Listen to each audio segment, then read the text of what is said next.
ไปเบิ่งแขมน้องข้างกุกไม่ใหญ่โอ้ยละน้องเศร้าไพ่ห้องให้ทำกลางใส่ฝนเราคงอดทนกับสิ่งใดสิ่งหนึ่งมาคิดเบิ่งแล้วเขาก็ยักเข้ามาถามโอนน้องคนงามน้องเศร้านี้เองพอถามเบิ่งแล้วน้องบอกว่าโซแซดเพราะผู้ชายโซแบดเปลี่ยนใจเป็นคนอื่นทุกๆค่ำคืนต้องมานั่งคอยท่าบอนที่เคยบอกว่าที่เขาซ่องหักกันคืนวันนั้นน้องคงลืมบ่ได้อีกยูนิตทุกคลายก็ให้ไปเลยกับสายฝนอย่าไปสับไปส้นกับสุดรอบอดีก็ในค่ำคืนนี้ฝนนั้นตกอยู่บ่อเสาแต่พอเมื่อหุ่งเสาฟ้าก็แจ้งสว่างเขาก็พอมีทางที่มีความสดใสเจ้าจะให้ปวดใจโดยมีฟ้าลั่งฝนไอ้นี่แหละที่เป็นคนที่จะคอยอยู่เคียงข้างจะบ่ปล่อยให้อ้างว้างเปล่าเปลี่ยวเดียวดายย้อนบ่มีผู้สายคนเดียวอยู่ในโลกเขาจึงได้ให้โศกให้เศร้าไปสักเอาไว้โอกาสหน้าไอสิพาไปเที่ยวจะบ่ไปคนเดียวสิเอาน้องไปนำให้แกไปนำดู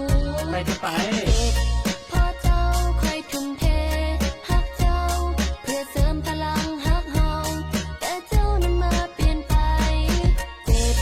ครั้งนี้คอยก็พอเข้าใจว่าควรเลือกใครแบบใด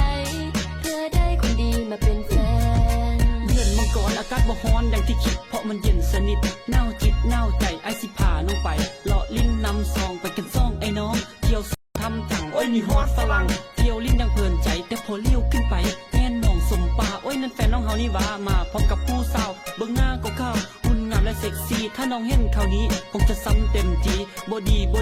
แบบนี้มันบ่ดีเฮาต้องซอกวิธีอย่างนี้ดีกว่าแต่มันซ้ำยิ่งกลัวพอเห็นแฟนเฮานางลิ้นกับผู้บ่าวเอ้าหล่อสละเอาค่อยหูสึกปวดร้าวแซ่บจริงๆ I am going to walk slow มาฮอดข่าวนี้แฟนเฮ็ดให้โมโหโอปาติโทมาเฮ็ดกับไฟจนได้โอ้ยค่อยใจหายยักหนึ่งแค้นมาด่าค่อยอยากจะด่าค่อยอยากจะว่าให้สมใจ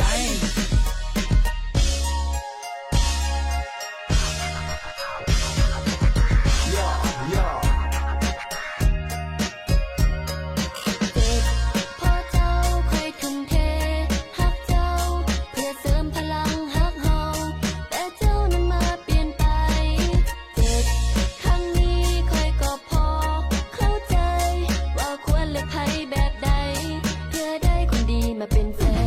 นสวยแท้ๆขนาดนี้ฮอนมาเพิ่งเย็นแต่คนยังได้เห็นพระบัจใจบาดตาโอวาสนาสมัยน้องแสนเศร้าพระพุทธเจ้าหรือว่าเทวดาที่ได้ปั้นแต่งมาให้หักนี้ต้องคมคืนคนเศร้าต้องทนยืนอกหักอยู่ข้างถนนคนมีหักก็ยิ้มคนบ่ยิ้มก็อกหักมันคือเกมคมหักพวกเขาไพ่ออกไพ่บันนี้ต้องห้องให้บันหน้าสมบังก็มีเพียงของบังมีชีวิตในโลกนี้มันต้องมีจะปีที่จะกลายเป็นของทานลืมเรื่องหวานๆมาเริ่มต้นชีวิตใหม่แล้วจะสิภูมิใจกับชีวิตของตน